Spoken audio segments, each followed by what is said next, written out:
Welcome back to Mimi's Organic Eats. Today we're making chocolate malt biscotti. This crispy, crunchy, chocolatey biscotti has a creamy, malty flavor thanks to the addition of malt powder. It's perfect for dunking in milk, and it's going to become a new favorite in your house. So grab your ingredients and let me show you guys how to make it. So first we're going to preheat our oven to 350 degrees. So first we're going to add 113 grams of softened butter into our stand mixer. Next, we're going to add 170 grams of cane sugar. Now we're going to mix on low to cream the butter and sugar completely.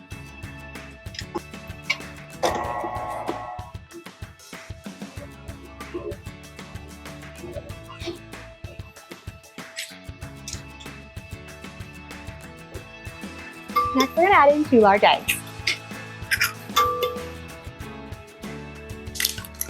Now we're going to mix on low for a couple rotations just to break the yolks.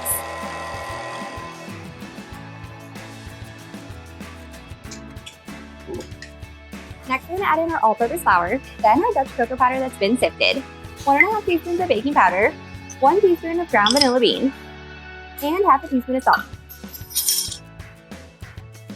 Now comes the star ingredient of this biscotti, and it is malted milk powder. Today I'm using King Arthur malted milk powder because there's actually no organic malted milk powder on the market yet. So if you guys know of one, please drop me a comment, send me an email, send it my way. I keep looking for one and I haven't found one yet. So I think that this one is the next best thing. So we're gonna add in 28 grams or 2 tablespoons of malted milk powder. So if you guys are unfamiliar with malted milk powder, it creates like a creamy, kind of like nutty, sweet, and completely nostalgic flavor. I grew up getting chocolate malt milkshakes with my dad all the time, and so I absolutely love malt powder and I use it in so many baked goods. All it is a combination of malted barley and then a little bit of milk powder. And so it really just creates like a creamy, kind of sweet and delicious flavor. And it's my favorite to pair with chocolate because it gives it like a light and creamy flavor while still being incredibly chocolatey. It's so delicious. So now we're gonna mix this on low until combined into a stiff cookie dough.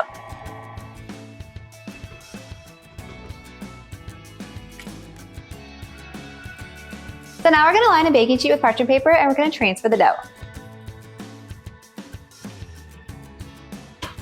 So now you're going to use your hands and form the dough into a log that's about the length of the pan.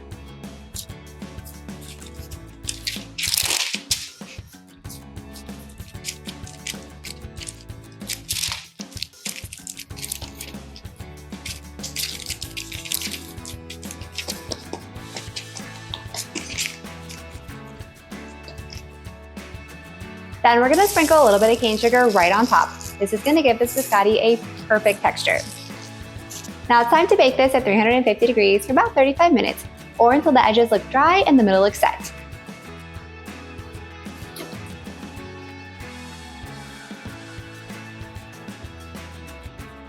So once the biscotti comes out of the oven, don't turn the oven off. You're gonna let this rest for about 15 minutes or until it's cool enough to slice. And now if you guys want to let it rest for a few extra minutes, that's totally okay. You're better off letting it rest for a few extra minutes than slicing it too soon. If you slice it too soon, the biscotti will still be warm. That's when it can break. So now we're going to slice this into 12 pieces, and I like to use a chef's knife for this. Many people like to use a serrated knife for biscotti, but I find that a chef's knife works so much better and you get nice, clean cuts. One last tip, you guys want to make sure that you get the right amount of pieces because if your biscotti is too thick, then it's going to have a hard time crisping up during that second bake.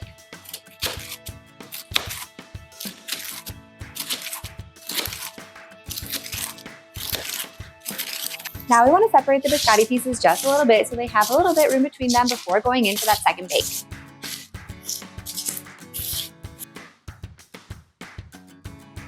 Now it's time for the second bake. We're going to bake these again at 350 degrees for about 15 to 20 minutes or until the biscotti is crispy.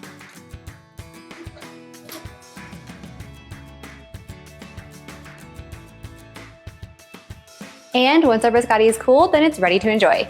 This is perfect for dipping in a big glass of milk.